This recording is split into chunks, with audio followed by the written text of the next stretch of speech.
Red Dead Redemption 2.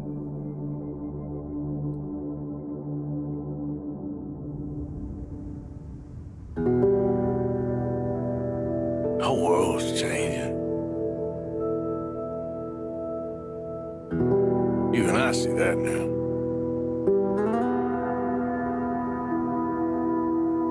Our time is pretty much past. They don't want folk like us no more. No more outlaws. No more killers. Now it's us being hunted. Oh, they ain't stopping. We went and made our choices a long time ago, so I guess we gotta pay for our sins.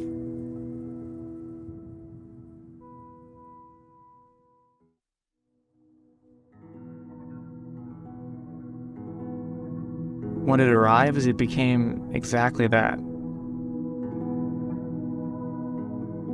A rich and detailed world with such diversity of atmosphere, gameplay, and characters, all working in tandem to create a painting of a point in time. 1899. The ending of an era moving not so willingly into the next. The game seems keenly aware of its own beauty, and relishes in it every chance it gets. While the story and core gameplay have elements in common with Grand Theft Auto, focusing this time on a gang of outlaws in the Old West as opposed to modern-day criminals, each piece feels so much more cohesive and purposeful. It's a meandering Western tale, one that takes its time, allowing the world and characters to slowly unfold over the course of the story. The first experience playing through the game is an unforgettable one. I was so overwhelmed by the detail and layers to uncover, and was simultaneously so engrossed in the story. In the end, I had just wished I had savored even more of my time with the game's early moments. I recounted my days with the gang as though they were my own distant memories.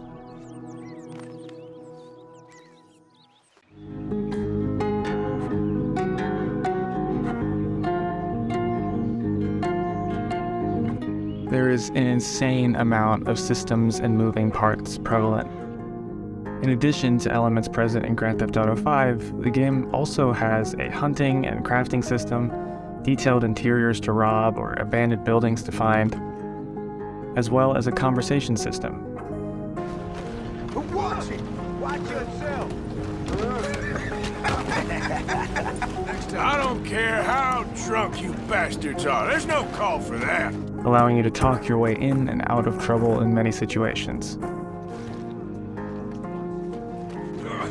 Wasting my time. These elements are all in place, but what really allows the player to become invested in the whole package is the central character of the story, Arthur Morgan.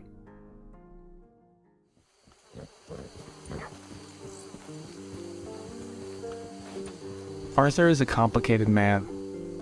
He's someone whose past has created such a weight on his shoulders, a weight he feels is too heavy to shake. My money, my life, me.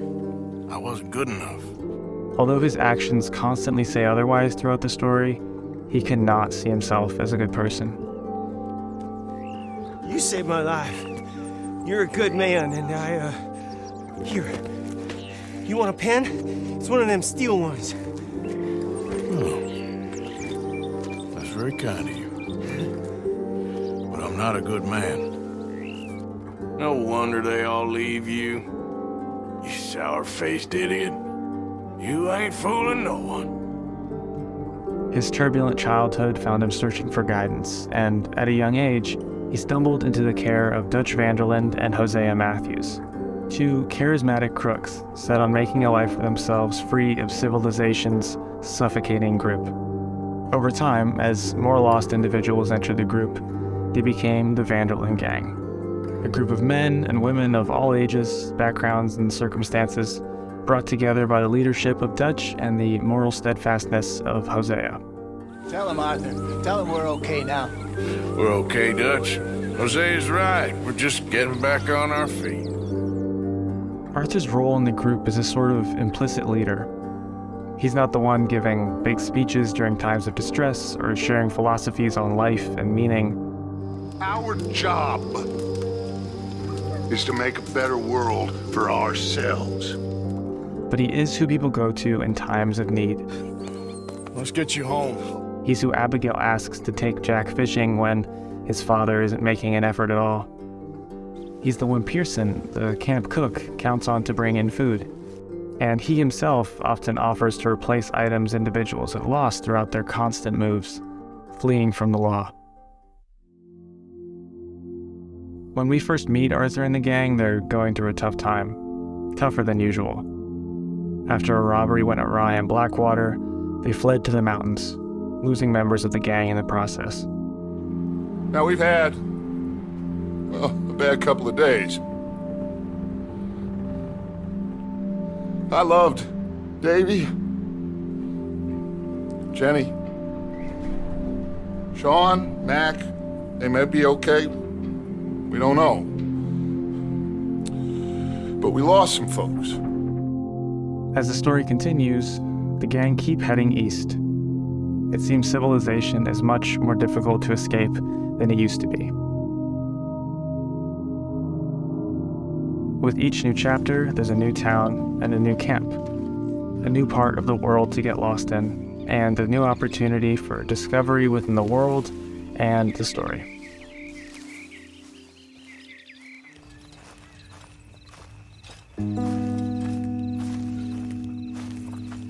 Your drive to explore is partially motivated by the beauty of the world, and partially motivated by the story itself. The gang is always in need of supplies and money, both things you find on your travels.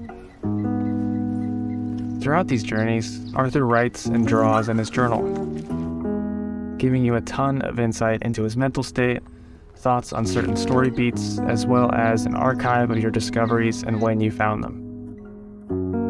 The journal may seem like a small addition, but in practice, it's not at all. Because Arthur is the type of person who keeps his feelings bottled up behind a tough veneer, this direct way to understand him more does a lot for your connection to him. You not only observe how he reacts to events around him, but also what he thinks about when no one else is around to hear. I feel like the luckiest man alive, and I feel like a fool. That woman confuses me and plays me for a fiddle like no one else alive. I trust I will not make a god-awful fool of myself once more, but somehow I imagine I shall. As an artist, I love seeing his sketches and handwriting. They really nail the tactile feel of pencil, even adding fingerprint smudges every now and then. It's a very human touch, revealing a layer to his character that's hard to see any other way. On my most recent playthrough, I spent a lot of time in camp, talking to everyone and listening to arguments, conversations, relationships forming or crumbling, confessions around the campfire at night, and more. Oh, Arthur, you're the only one of these fools knows just how lost he is. Ain't that the truth? There were countless times where I learned something new about someone or the gang's history. Most of these conversations are completely missable and context-sensitive to where you are in the story. If you simply beeline the main story missions, there are so many subplots and threads you could miss out on. Here's an example. For context, this is the day after Arthur and a few other gang members rescued Sean from a group of bounty hunters. Be glad Dutch didn't send you back to Blackwater with Charles and Javier. I heard it got bloody down there. Yeah, it worked out, I guess. You and Sean seem to enjoy the party then? Oh, shut up. What did I say? Mary Beth, Hey, Arthur. how's it riding? Not very good. I hear the most wonderful words in my head, and then I write absolute poppycock. but I love it. Yeah, me too. My journal. I was reading something the other day. I write like a fool. One day I'd love a beautiful fountain pen and a great desk in a quiet room and to write the most beautiful stories. Well, I can't do much about the stories or the quiet room, but maybe I'll find you a pen. Thank you. Because of these additions, the gang you spend your time with feel just as alive as the world you explore. When you find yourself at the top of a hill just in time for sunrise, it feels just as special as stumbling upon John and Hosea having a conversation in camp. We all gotta die, but you got the chance to live. Not just to live for love. Arthur will tell you, we all gotta die, but love is the thing. The only thing.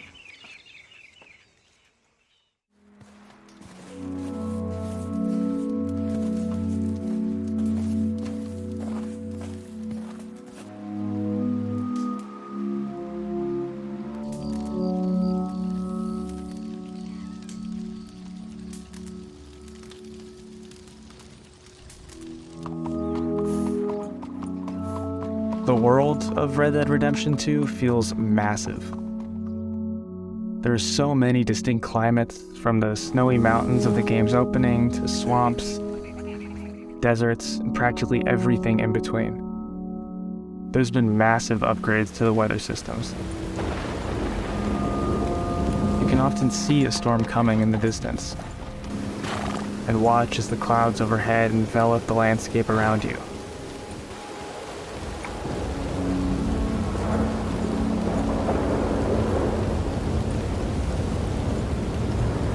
Moments after rainstorms, you'll see a reflective sheen emitting from everything light bounces off of.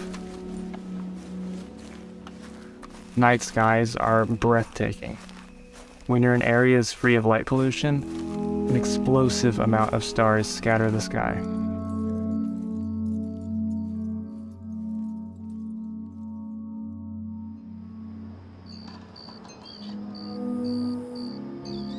The sound of the environment is also a major highlight as well. Animals, foliage, wind ripping through it all.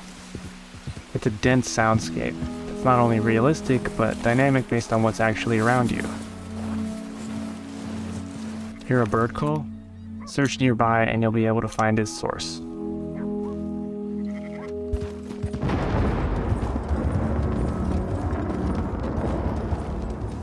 These are not just simple layers of natural noises, but real things around you emitting sound.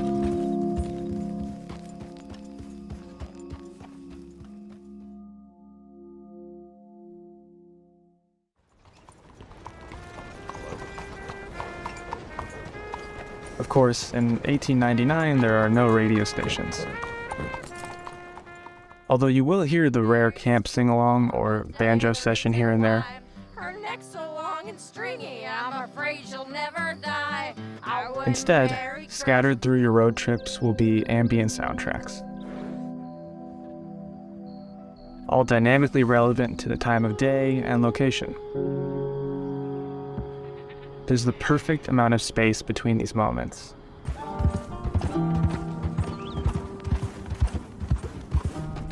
It feels less like you're listening to a song being played over the environment, and more like whispers gesturing towards the time period.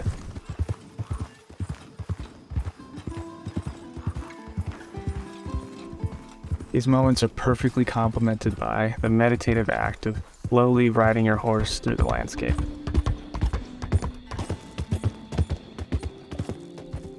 Compared to the typical mode of transport, your horse feels much more like a pet than a vehicle. That's my boy. You choose what horse you ride, their name, their saddle. You feed them, brush them, pet them, calm them when a predator is near, and speak to them in little moments throughout the game. That's a good girl. Taking care of your horse pays off. It improves the animal's speed and responsiveness to your inputs, as well as its response during dangerous situations. It's a difficult task to not get attached to your specific steed when they are treated with as much care and attention as every other part of the game. You're a strong one, boy. When you have to consciously pay attention to these small details, it forces you to take things one step at a time. You become much more conscious of the journey and less focused on your destination. I find whenever I get frustrated with the game's many systems or elements to take care of and manage, it's because I really just wasn't in the moment. I was caught in a future one, trying to get to my location or the next mission or simply move along faster. The beauty of the game making a conscious effort to veer away from that mentality is that it reminds you of the parts that really matter, in between. Simply spending time in this world is what's most enthralling. Losing sight of that means you lost sight of the point, to enjoy your time while it lasts.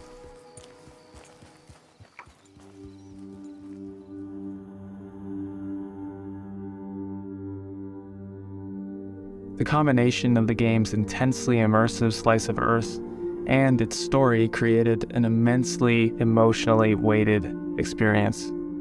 With every step, I was so invested in these characters, this place.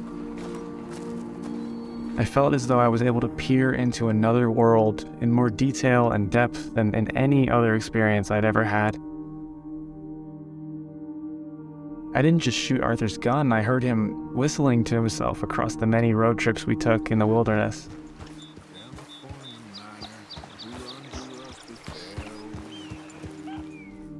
There's a blurry line here, whether it feels like you are Arthur or that you're simply watching his journey unfold. I think it's a bit of both. You're given enough agency in the pacing of the game and its deep customization to make the experience your own. You choose when cutscenes happen, if it's day or night. So, what is it you need? What you're wearing, what your hairstyle is. The words written on the page may be more rigid than which hat you choose to wear, but the combination of these parts makes something so much greater. Something with a seemingly infinite amount of time you could spend soaking it all in. Hearing the rivers flow,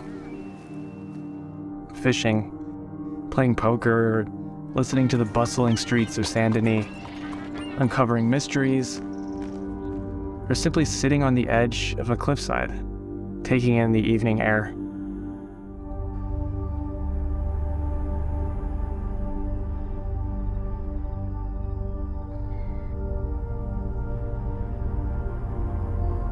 As infinite as it all may seem, though, eventually you must progress. And with progression comes the eventual end. The eventual last time you will ride your horse, and the last time you'll witness a new piece of this epic tale. The knowledge of that inevitability is especially present in the latter half of the game's story. I mean, this whole thing is pretty much done. We're more ghosts than people. You savor what time you have left, but are also slowly accepting the end of it all. That feeling, that inner knowing that all of this will end, permeates the entirety of the game. The opening itself states, by 1899, the age of outlaws and gunslingers was at an end. This story is that end. A reckoning with what it means for your sense of identity and way of life to be challenged from every direction. They're gonna let a bunch of criminals go after what we done. We are not criminals. We are outlaws. There's a difference? Of course there is a goddamn difference, and when you figure out what that is, you'll know what the hell we're doing. Well, feels like we're running, killing, and running some more. Listen, these are tough times, of course, but now, this is when we have to be our strongest. Will you resist what the world is becoming, or accept what is arriving and try to live for what matters most to you? What about loyalty to everything? Be loyal to what matters. Time keeps moving. things continue to change, but we can change how we react to these experiences. Become the person we wish we were. What am I gonna do now? Be grateful that for the first time, you see your life clearly.